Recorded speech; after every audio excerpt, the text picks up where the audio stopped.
Well, hi, everybody. It is the 16th of February. I was going to be starting in the Southern Smokies today, but woke up this morning, took a look at the revised forecast, and it was going to be in the teens during the day today, in the teens, with about a 25 knot wind at about 1,500 feet lower than I actually was going to be at. So really cold weather here in the Smokies. So I decided I'm going to take my 0 day now, and I'll take my chances with the rain later in the week. But I wanted to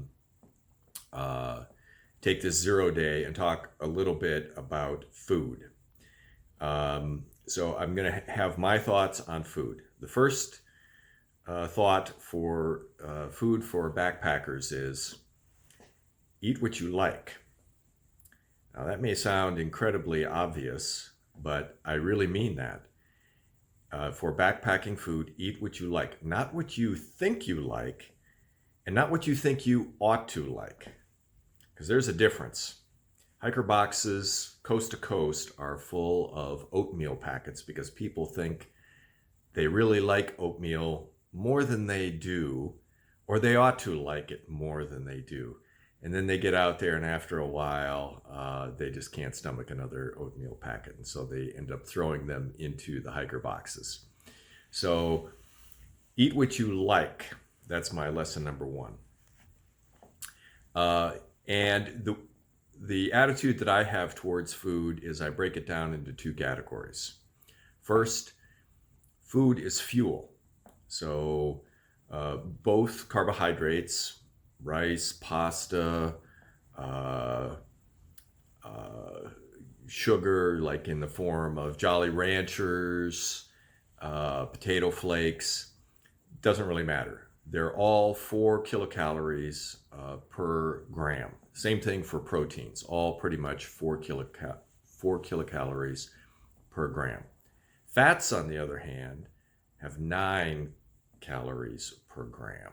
So you get over twice the energy density if you carry fats.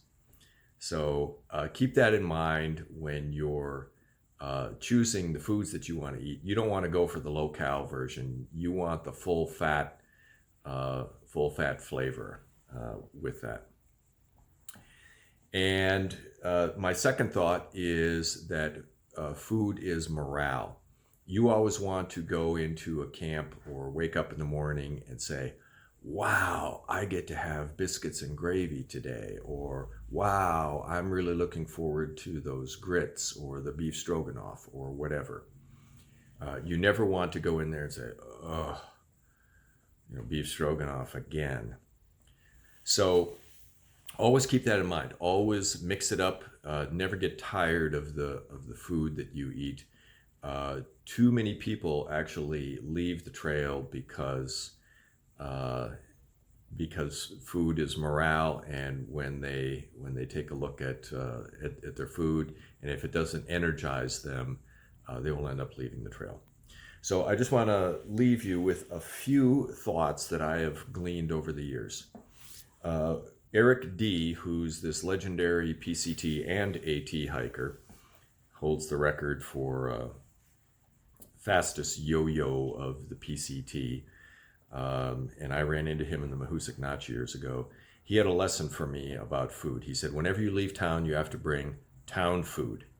Well, one of the town foods that I often bring to eat the first day out is leftover pizza. You just take, you get an extra large pizza if you're spending a zero or you're resupplying in town, and you fold it over, put it in some gallon Ziplocs, and it'll last a day, it'll last 2 days, and it tastes great out on the trail. So bring town food.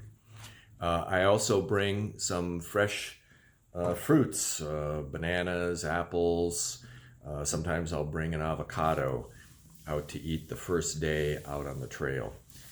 So you're not immediately sort of stuck in the same routine of backpacker food. A couple other thoughts that I've sort of developed over the years, and I'm kind of surprised more people don't bring them. And one of them is butter. So this is a half-pound package of butter. I picked it up today. I'm going to cut this in half, put 4 ounces in a Ziploc bag, and you can add butter into virtually any meal that you're going to have, and it's going to taste great, and it's going to amp up the calories immensely. So you can put it in almost any freeze-dried meal. It'll go great with ramen noodles. It'll go definitely with potato flakes, or a lot of people eat macaroni and cheese. Those recipes, those packaging, those packages call for adding some butter, and it's not going to go bad. Not unless you're out hiking in the summer in the desert. It's going to be just fine, and it's going to taste great. And if necessary, you can just spread it on a piece of bread, spread it on a tortilla, and it'll taste great. The other food item is this kind of bacon. This is fully cooked bacon, and although they sell it in every supermarket, and it's not just Oscar Mayer, every brand these days pretty much sells something very similar, but it's fully cooked and it is shelf stable.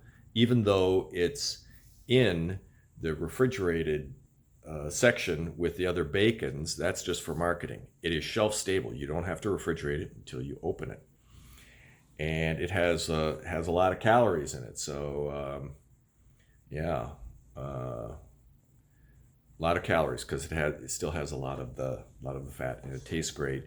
You can end up putting that. You can just eat it, because I love bacon, or you can put it in some other meals, and it's something that you should consider.